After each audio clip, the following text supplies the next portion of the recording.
एक छोटे से गांव हरिपुर में दो अच्छे दोस्त रहते थे, राहुल और चिंतन। दोनों की दोस्ती पूरे गांव में मशहूर थी। वे हर जगह साथ जाते, साथ खेलते और स्कूल भी साथ ही जाते। हालांकि दोनों की सोच बहुत अलग थी। राहुल बहुत तेज दौड़ता था, होशियार था और हर काम जल्दी करना पसंद करता था। उसे अपनी तेजी पर बहुत घमंड था। दूसरी ओर चिंतन थोड़ा धीरे चलता था, शांत स्वभाव का था और हर काम सोच समझकर करता था। उसे कभी किसी चीज की जल्दी नहीं रहती थी। एक दिन स्कूल से लौटते वक्त राहुल ने हंसते हुए कहा, चिंतन, तुम्हें देखकर लगता है जैसे कोई पुराना रेडियो हो, सब कुछ धीरे धीरे करता है।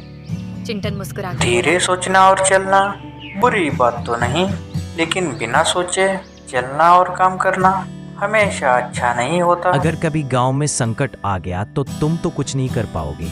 मैं तो बुद्धि का इस्तेमाल करके जल्द से जल्द निकल जाऊंगा और उस समय तुम तो सिर्फ सोचते ही रहोगे, तुम्हारी तो बुद्धि ही नहीं चलेगी। चिंतन चुप रहा। वो सिर्फ मुस्कुराकर आगे बढ़ गया। कुछ ही हफ्तों बाद गांव में भारी बारिश होने लगी।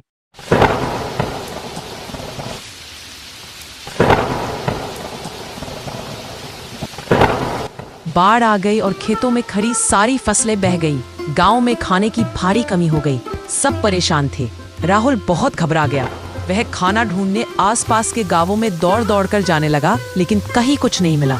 वो थककर और भूख से बेहाल होकर चिंतन के घर जा रहा था और इधर चिंतन बारिश का सुंदर नजारा देखते हुए मजे से खाना खा रहा था। राहुल चिंतन के घर गया।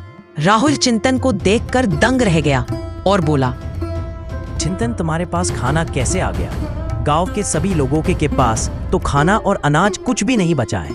सब परेशान हैं। क्या हुआ राहुल, इतना क्यों परेशान हो? तुम तो तेज और समझदार हो। कुछ बुद्धि का इस्तेमाल करके जरूर परेशानी का हल निकाल दिया होगा।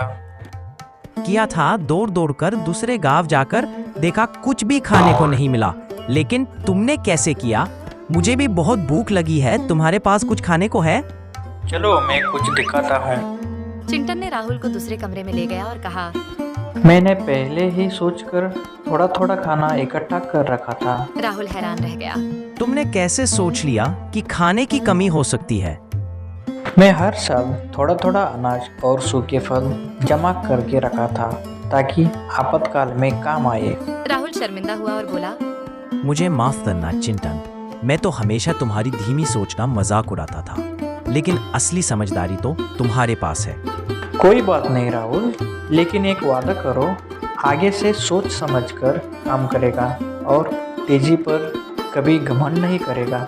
मैं वादा करता हूँ, आज के बाद मैं घमंड नहीं करूँगा। भूख लगी है, क्या मुझे थोड़ा खाना दोगे? चिंतन ने उसे खाना दिया और दोनों ने साथ बैठकर भोजन किया।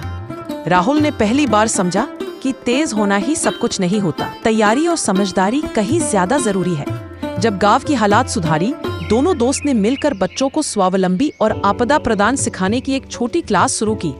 गांव के बाहर एक सामूहिक अन्न भंडार भी बनाया, जहां हर साल थोड़ा थोड़ा अनाज जमा किया जाता था।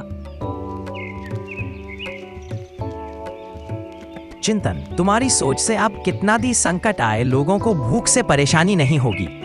अब राहुल पहले से ज्यादा जिम्मेदार हो गया था और चिंतन को दोस्त के साथ साथ गुरु भी मानने लगा था। और अच्छा दोस्त वही होता है, मुश्किल वक्त में साथ दे और कुछ सिखाए भी।